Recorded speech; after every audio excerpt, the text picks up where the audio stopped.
పరిషత్ బదిలీలో అన్యాయం, బాధిత ఉద్యోగి వివరణ. ఒక్క బదిలీపైనే ఒకటి కాదు, రెండు కాదు, మొత్తం 6 కేసులు. ఇందులో కంటెంట్ ఆఫ్ కోర్టు కూడా ఉండడం గమనార్హం.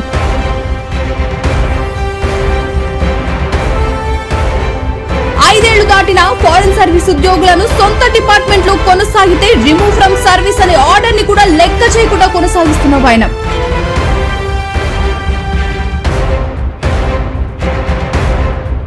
1/3/2024 ఆర్డర్ ప్రకారం ఫారిన్ సర్వీస్ వాళ్లను రిలీవ్ చేయమన్నా ఇంతవరకు 1.5 సంవత్సరమైనా రిలీవ్ చేయకుండా, పోస్ట్ వేకెన్సీ చూపకుండా సొంత డిపార్ట్మెంట్ ఉద్యోగులకు అన్యాయం చేస్తున్న వైనం.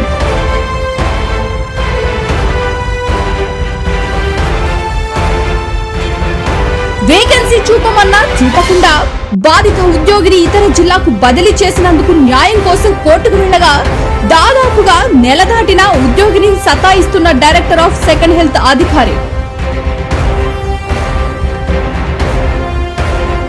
అందరికీ నమస్కారం. నా పేరు G Shivashankar Reddy. Nandyal DCHS office లో సీనియర్ అసిస్టెంట్ గా పనిచేస్తున్నాను. జూన్ గత నెల జరిగిన జనరల్ ట్రాన్స్ఫర్ ఎందు మాకు జరిగినటువంటి అన్యాయం గురించి నేను ఈ రోజు మీడియా ముఖానికి నేనొక్కరినే ఎందుకు చెప్తున్నాను అంటే, నేను ఒక ఎంప్లాయ్ అయినప్పటికీ నేను మీడియాలో పని చేయడానికి పర్మిషన్ ఇచ్చిన ముఖ్యంగా మా వైద్య విధాన పరిషత్ కమిషనర్ గారికి ప్రత్యేక ధన్యవాదాలు తెలియజేస్తున్నాను. ఈ రోజు నా విషయంలో అంటే ఒక సీనియర్ అసిస్టెంట్ గా డిసిహెచ్ఎస్ ఆఫీస్ లో పనిచేస్తున్న 11 ఏళ్ల సంవత్సరంలో నాకు జరిగిన అన్యాయం గురించి నేను ఈ రోజు ఈ వీడియో ముఖం ద్వారా నేను తెలియజేసుకుంటున్నాను. ప్రతి ఒక్క ఉద్యోగికి ట్రాన్స్ఫర్ అనేది సహజము. సో కానీ ఇందులో మా వైద్య విధాన పరిషత్ కంట్రోల్ కిందికి వచ్చేసరికి రీస్ట్రక్చరింగ్ విషయంలో ప్రతి ఒక్క సీనియర్ అసిస్టెంట్ పోస్టులను తగ్గించడం జరిగింది. పోస్టులు అన్నిటినీ కూడా ఏరియా హాస్పిటల్స్ మాత్రమే శాంక్షన్ చేయడం జరిగింది. అంతేకాకుండా మాకు గత బదిలీలు జరగక ముందు 10-15 రోజుల ముందు కూడా ప్రమోషన్స్ టేకప్ చేశారు. సో చేయడంతో ఎక్కడ కూడా సీనియర్ అసిస్టెంట్ పోస్టులు అనేది వేకెంట్ లేదు. అంటే మాకు రిస్ట్రక్షన్ జరిగినప్పటికీ సీనియర్ అసిస్టెంట్ పోస్టు తగ్గడం జరిగింది. ఆ తగ్గినందులో మా కర్నూలు డిస్ట్రిక్ట్ లో తీసుకుంటే కూడా ఏరియా హాస్పిటల్స్ మాత్రమే శాంక్షన్ చేయింది. ఏరియా హాస్పిటల్ అంటే బనగానపల్లి, డోను, ఎమిగనూరు. ఇందులో మాత్రమే ఈ ఎంటైర్ కర్నూలు డిస్ట్రిక్ట్ లో సీనియర్ అసిస్టెంట్ పోస్టులు ఈ 3 ఏరియా హాస్పిటల్స్ మాత్రమే ఉంది. అటుపోతే ఆదోని, ఆలగడ్డ 50 బెడ్ హాస్పిటల్స్ అయినప్పటికీ ఒక పోస్టు శాంక్షన్ చేసి ఈ ట్రాన్స్ఫర్స్ లలో ఇంత అన్యాయం జరిగింది మాకు. అంటే రీసెక్షన్ విషయంలో పోస్టులు శాంక్షన్ చేయడం జరిగింది, ప్లస్ ట్రాన్స్ఫర్స్ జరిగే విషయానికంటే ముందు కూడా ప్రమోషన్ చేసి వేకెన్సీస్ లేకుండా చేయాలి. మా కర్నూలు డిస్ట్రిక్ట్ లో సీనియర్ అసిస్టెంట్ పోస్టులు ఫారిన్ సర్వీస్ కింద పనిచేస్తా ఉన్నారు. ఈ ఫారిన్ సర్వీస్ వాళ్ళను మీరు తప్పిస్తే మాకు వేకెన్సీస్ వస్తాయి. అంటే మేము సొంత డిపార్ట్మెంట్ ఫారిన్ సర్వీస్ మీరు కంటిన్యూ చేయకూడదు కదా, మీరు వాళ్ళని పంపిస్తే మాకు వేకెన్సీస్ వస్తాయని నేను మే మంత్ లోనే నేను వాళ్ళకి అడగడం జరిగితే వాళ్ళు నాకు ఒక ఆశ్చర్యమైనటువంటి ఒక పేపర్ పెట్టడం జరిగింది, ఒక ఆర్డర్. తీరా ఏమని చూస్తే 1/3/2024 సంవత్సరములోనే ఈ ఫారిన్ సర్వీస్ లో ఎవరైతే ఉన్నారో మినిస్ట్రియల్ స్టాఫ్ వారందరినీ సరెండర్ చేస్తూ వాళ్ళని రిలీవ్ చేయమని చెప్పేసి ఆర్డర్ ఇవ్వడం జరిగింది. అంటే 1/3/2024 ఇచ్చినటువంటి ఆర్డర్ 1.5 year అయినప్పటికీ కూడా ఏ డిస్ట్రిక్ట్ లో కూడా అది రాకపోవడం అనేది చాలా ఆశ్చర్యకరం. దాన్ని మేము తీసుకొని మాకు అన్యాయం జరుగుతుంది కదా అనే విషయాన్ని మేము తెలియజేస్తూ, డైరెక్టర్ ఆఫ్ సెకండరీ హెల్త్ నుండి ఫారిన్ సర్వీస్ ఎంప్లాయీస్ ను రిలీవ్ చేయమని ఇచ్చి జిల్లాలకు సర్క్యులేట్ కానీ order copy.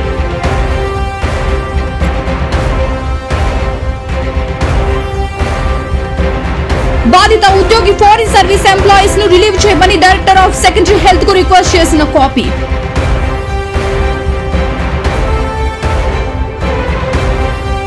Foreign service employees ని రిలీవ్ చేసిన తర్వాత పోస్ట్ వేకెన్సీ చూపించిన ఆర్డర్ కాపీ.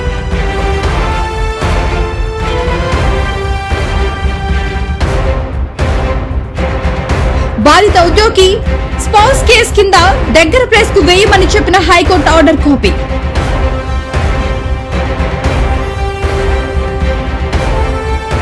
వేకెన్సీ ఉన్న చోట పోస్ట్ ఇవ్వకుండా అనంతపూర్ కు బదిలీ చేసిన తర్వాత హైకోర్టు ఆర్డర్ ప్రకారం వేకెన్సీ ఉన్న పోస్టులో తీసుకోమని చెప్పిన హైకోర్టు ఆర్డర్ కాపీ.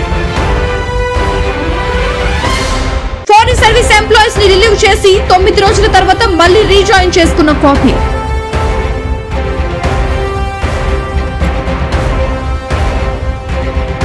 డిసిహెచ్ఎస్ గారికి ఆ కాపీని చూపడం జరిగింది. ఆ కాపీతో అతనికి మేము సర్క్యులేట్ చేయడం జరిగింది. మీకు ఆ సర్క్యులేట్ చేసినటువంటి కాపీ మాకు ఏ రోజు మాకు కమిషనరేట్ మాకు హైర్ అథారిటీ ఆ కాపీస్ ని ఏ విధంగా చేసుకున్నాను, ప్రతి ఒక్క ప్రూఫ్ ఆఫ్ కాపీస్ అన్ని మీకు నేను చూపిస్తాను. ఈ విషయంలో వారు ఇచ్చినటువంటి ఆర్డర్ ప్రకారము ఆ ఫారిన్ సర్వీస్ లో ఉన్నటువంటి ఒక పర్సన్ కు ఎవరైతే ఉన్నారో అతన్ని కమ్యూనికేట్ చేయడం జరిగింది. కమ్యూనికేట్ చేయడంతో పాటు కన్సర్న్ ఆర్డీకి కూడా వీళ్ళకి పోస్టింగ్ ఆర్డర్స్ ఇవ్వండి అని చెప్పడం జరిగింది. తదుపరి అతన్ని రిలీవ్ చేయమని చెప్పడం జరిగింది. కానీ ఎక్కడా కూడా అతను రిలీవ్ కాలేదు. ఈ ఆర్డర్స్ ఈ ఆర్డీకి సంబంధించినటువంటి కమ్యూనికేట్ చేయలేదు. సో ఇంతకంటే మునిపే నాకు ఏదైతే నాకు కమిషనరేట్ నుంచి ఆర్డర్ వచ్చాయో దాన్ని బేస్ చేసుకొని డిసిహెచ్ఎస్ ఆఫీస్ నుంచి నేను కమిషనర్ గారికి ఒక రిక్వెస్ట్ పెట్టడం జరిగింది. ఎప్పుడు 31/5/2025 అంటే జూన్ కంటే ముందే నేను ట్రాన్స్ఫర్స్ కోసం అప్లై చేస్తే దానిలో క్లియర్ గా నేను చెప్పాను, ఫారిన్ సర్వీస్ కింద ఉన్నారు, వాళ్ళని వేకెన్సీ చూపండి, మాకు స్పౌస్ ఉంది, ప్లస్ చిన్న పిల్లలు ఉన్నారు, ఇక్కడే చదువుతున్నారు, అమ్మ కూడా ఓల్డ్ ఏజ్, చూసుకొని కష్టం అవుతుంది కాబట్టి మాకు అతన్ని వేకెన్సీ చూపించేసేసి మాకు కన్సిడర్ చేసి ఆ వేకెన్సీ ఇవ్వమని చెప్పేసి 31/5/2020 నాకు అందింది 27. వాళ్ళకు ఇండివిజువల్ ఫారిన్ సర్వీస్ కమ్యూనికేట్ చేసేసింది 28. ఈ కమ్యూనికేషన్ చేసిన ప్రాసెస్ లో వాళ్ళు ఎవరు రిలీవ్ కాలేదు. తదుపరి జూన్ 16వ తేదీన అతను రిలీవ్ కావడం జరిగింది. ఆయన సెల్ఫ్ రిలీవ్ తో నన్ను రిలీవ్ చేయమని చెప్పడం జరిగింది. ఆయన సెల్ఫ్ రిలీవ్ తో 17వ తేదీ రిలీవ్ అయితే 17వ తేదీ మా కౌన్సిలింగ్ జరిగినప్పుడు 17వ తేదీ కౌన్సిలింగ్ లలో నాకు వేకెన్సీ చూపండి అని చెప్తే కూడా నాకు వేకెన్సీ చూపలేదు కమిషనర్ హైర్ అథారిటీ. సో దీనికంటే ముందు ప్రాసెస్ స్పౌస్ కేసు కింద నన్ను కన్సిడర్ చేయమని చెప్తే కూడా నేను రిక్వెస్ట్ పెట్టుకున్నా, నాకు స్పౌస్ కేసు కింద కన్సిడర్ చేయి. నేను వీరికి ఎందుకు మీరు కన్సిడర్ చేయలేదు అనే దానికి గతంలో 2022లో ఇదే హెల్త్ డిపార్ట్మెంట్ లో ఇదే గుంటూరు డిస్ట్రిక్ట్ లో ఒక ఆర్డర్ ఇచ్చారు. ఒక రెగ్యులర్ ఎంప్లాయీ ఒక కాంట్రాక్ట్ ఎంప్లాయీకి స్పౌస్ కేసు కింద కన్సిడర్ చేయమని చెప్పి ఆ కాపీ కూడా ప్రూఫ్ పెట్టినా వాళ్ళు ఎటువంటి ఆదేశాలు నాకు చాలా ట్రాన్స్ఫర్ లో నేను గ్రీవెన్స్ పెట్టాను. గ్రీవెన్స్ లో నాకు ఎక్కడ కూడా నాకు ఆ ఆర్డర్స్ ఇవ్వలేకుండా చేశాను. ఆ కాపీ కూడా ఎంక్లోజ్ చేశాను. నాకు ప్రూఫ్ ఆఫ్ కోర్టు ఇచ్చిన ఆర్డర్స్ కూడా నేను పెట్టాను, దాన్ని కూడా నాకు కన్సిడర్. సో దీనికి నేను కోర్టును ఆశ్రయిస్తే కోర్టు కూడా నాకు ఆ ప్రీవియస్ గా ఏదైతే కోర్టు ఆర్డర్స్ ఇచ్చారో దాని ప్రకారం ఇతన్ని కూడా స్పౌస్ కేసు కింద అతన్ని కన్సిడర్ చేసేసి నీ దగ్గర ప్లేస్ కు అతన్ని అలాట్ చేయమని చెప్పడం జరిగింది. దాన్ని కూడా నాకు కన్సిడర్ చేయకపోగా ఈ వేకెన్సీని ఏదైతే మనం చూపించామో అతను ఫారిన్ సర్వీస్ అతను రిలీవ్ చేశామని చెప్పాడు. అతను మాకు రాలేదు, మేము మీకు వేకెన్సీ మేము చూపలేము, అట్ ద టైమ్ ఆఫ్ మేము వేకెన్సీస్ మాకు మీరు చెప్పలేదు, ఇంత లేట్ చేశారు అని. మనకు ట్రాన్స్ఫర్స్ అనేది 19వ తేదీ మనకు లాస్ట్. బిఫోర్ ట్రాన్స్ఫర్స్ అతను 17వ తేదీ రిలీవ్ అయిపోయిన తర్వాత ఆ రోజు టయానికి నాకున్నటువంటి ఆపర్చునిటీని, నాకు కావాల్సినటువంటి హక్కును, నేను రైట్ చేసుకునే హక్కును నేను కమిషనర్ గారికి ఇన్ఫార్మ్ చేసి ఆ లెటర్ కూడా సబ్మిట్ చేయడం జరిగింది. కానీ అప్పుడు వాళ్ళు నాకు యాక్సెప్ట్ చేయలేదనే ఉద్దేశంతో నేను మళ్ళీ దాని మీద కోర్టును ఆశ్రయి. కోర్టు కూడా క్లియర్ కట్ గా మీరు ఏదైతే అతనికి అనంతపూర్ ట్రాన్స్ఫర్ చేయడం జరిగిందో ఆ ఆర్డర్ ను తీసేసి ఇతనికి ప్రీవియస్ గా ఎక్కడైతే వేకెన్సీస్ అడిగాడో ఆ వేకెన్సీస్ లో అడ్జస్ట్ చేయమని చెప్పడం. ఎక్కడ కూడా నాకు అన్యాయం జరుగుతానే వస్తుంది. ఇక్కడ ఒక విషయం, ఇవన్నిటిని బేస్ చేసుకొని నేను ఇన్ఫ్లుయెన్స్ మిస్కండక్ట్ చేశానని చెప్పేసి, అంటే డిసిహెచ్ఎస్ తో ఎప్పుడో వచ్చిన కాపీని డిసిహెచ్ఎస్ కు చెప్పి నేనేదో దాన్ని డిసిహెచ్ చెప్పిచ్చేసి అతన్ని రిలీవ్ చేశాను, అతన్ని రిలీవ్ చేయించాననే ఉద్దేశంతో నా పైన షోకాష్ నోటీస్ ఇష్యూ చేయాలి. నా మీద షోకాష్ నోటీస్ ఇష్యూ చేసిన తర్వాత నేను దీన్ని మళ్ళీ కోర్టును ఆశ్రయించడం జరిగింది. కోర్టు దాన్ని సస్పెండ్ చేస్తూ ఉత్తర్వులు జారీ. ఇక్కడ మీరు ఒకటి గ్రహించాలా, నేను నిజంగానే ఒక ఇన్ఫ్లుయెన్స్ ఒక మిస్కండక్ట్ చేసి నేను ఆ వేకెన్సీని చూపించుకునే పాట అయితే మే 28వ తేదీ నుంచి నాకు ట్రాన్స్ఫర్స్ జరిగేసరికి 17వ తేదీ ఈ మధ్య కాలంలో ఎక్కడే కూడా మిస్కండక్ట్ అతన్ని మిస్లీడ్ చేయించేసో నేను ఎక్కడో చేసి ఉండింటే నేను అప్పుడే వేకెన్సీ చూపించుకొని నా పోస్ట్ నేను వచ్చేవాడిని కదా. ఒకటి నేను మిస్కండక్ట్ చేశానా? 1/3/2024లో మీరు ఆర్డర్ ఇచ్చి మీ ఆఫీస్ నుంచి ఫారిన్ సర్వీసెస్ రిలీవ్ చేయలేదు, రిలీవ్ చేయమని చెప్పిన ఆర్డర్ స్టేట్ లో ఎక్కడ కూడా రాకుండా చేసినటువంటి మిస్కండక్ట్ మిస్లీనియస్ జరిగింది కమిషనరేట్ ఆఫీస్ లో కదా. మరి వాళ్ళకి ఎటువంటి షోకాష్ నోటీస్ ఇష్యూ చేయలేదే.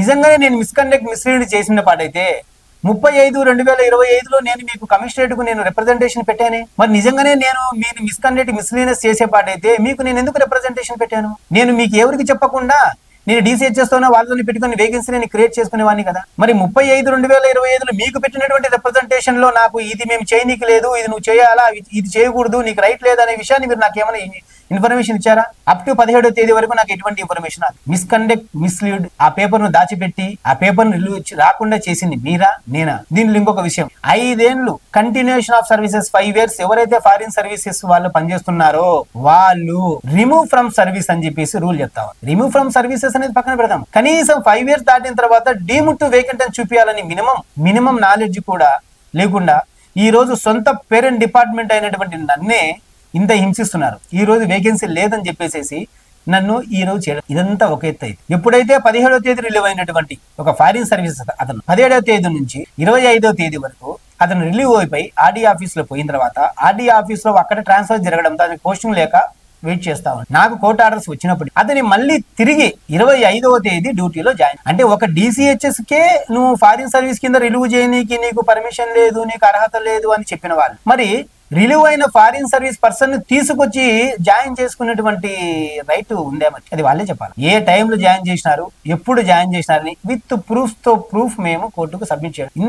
ఎంత అన్యాయం అంటే ఇంకొకటి, ఆర్డీకి సరెండర్ అయిన తర్వాత ఫారిన్ సర్వీస్ అతను ఆర్డీకి సరెండర్ అయిపోయిన తర్వాత ఆ ఆర్డీ ఎవరైతే తన సొంత డిపార్ట్మెంట్ అతను వచ్చాడు, అతనికి నిజంగానే డైరెక్టర్ ఆఫ్ పబ్లిక్ హెల్త్ ఎవరైతే డైరెక్టర్ ఆఫ్ పబ్లిక్ హెల్త్ నుంచి పర్మిషన్ లేదో ఆ డైరెక్టర్ ఆఫ్ పబ్లిక్ హెల్త్ నుంచి పర్మిషన్ లేదని అడిగినప్పుడు అతను డైరెక్టర్ ఆఫ్ పబ్లిక్ హెల్త్ కు పర్మిషన్ అడగాల. ఫారిన్ సర్వీస్ అని వచ్చాడు, మేము తీసుకోవాలన్నా లేదా అని చెప్పేసి అది అడగకుండా మళ్ళీ అతను తిరిగి DCHS కు పంపించడం అనేది ఎంతవరకు కరెక్ట్? పోనీయండి, DCHS కు పంపించడం. ఇదే ఫారిన్ సర్వీస్ అతను 2వ తేదీ 2/6/2025 తేదీ మీకు ఒక రిప్రజెంటేషన్ పెట్టాడు, 16/5/2025 తేదీ మీకు ఒక రిప్రజెంటేషన్ పెట్టాడు, 23/5/2025 3 రిప్రజెంటేషన్. మరి నిజంగానే మీకు మాకు డైరెక్టర్ ఆఫ్ పబ్లిక్ హెల్త్ నుంచి మాకు ఎటువంటి ఆర్డర్స్ లేదు కాబట్టి అతన్ని నేను బ్యాక్ పంపిస్తున్నాను అని చెప్పేసి మీరు అనుకున్నప్పుడు మరి 2వ తేదీకి 16వ తేదీకి మీరు ఆన్సర్ ఇవ్వకుండా 23వ తేదీకి మాత్రం మీరు ఆన్సర్ ఇవ్వడంలో అర్థమేమి?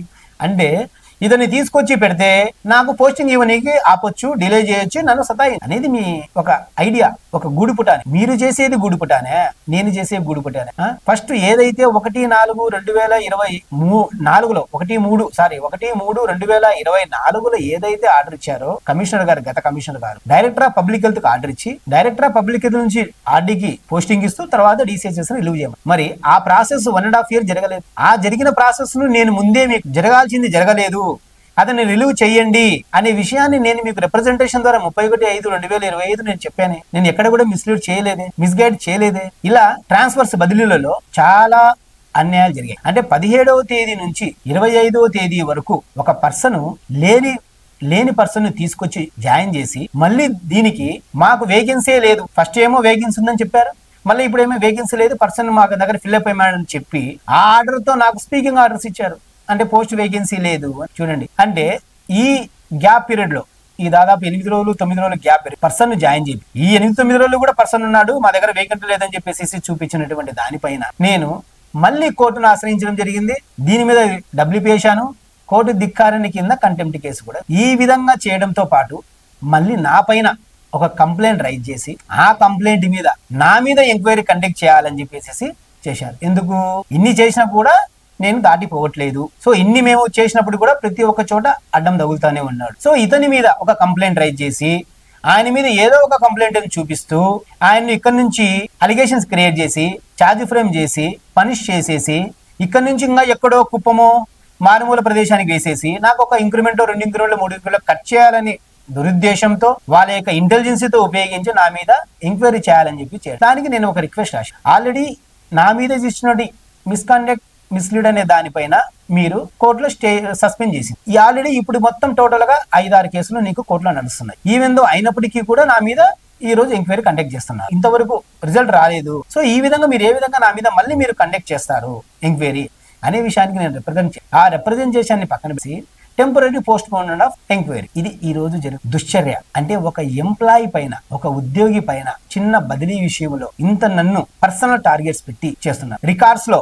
ఏదైనా తప్పు ఉండి మేము చేసింది నువ్వు తప్పు అని నిర్ధారణ అయితే మా మీద ఎటువంటి నువ్వు చర్య తీసుకున్నా మాకు హ్యాపీ, సంతోషం. ఎందుకు? ఇప్పుడు ఏ ఎంప్లాయీ అయినా దగ్గర ప్లేస్ కో ఫ్యామిలీస్ కు ఉండాలని చెప్పేసి అది సర్వ సహజం ప్రతి ఒక్క ఎంప్లాయీ. సో ఆ ఎంప్లాయీలో తనకున్న తోటి అనుచరులతో వేకెన్సీస్ ఉన్నాయనైనా ఫారిన్ సర్వీసెస్ ఉన్నావు, వెళ్ళిపోవచ్చు, వెళ్ళిపోతే రేపొద్దున నీ సర్వీసెస్ నీ డిపార్ట్మెంట్కి వెళ్ళిపోతావు, మా డిపార్ట్మెంట్ మాకు వచ్చేస్తుంది. ఇది రూల్ కు అగెనెస్ట్.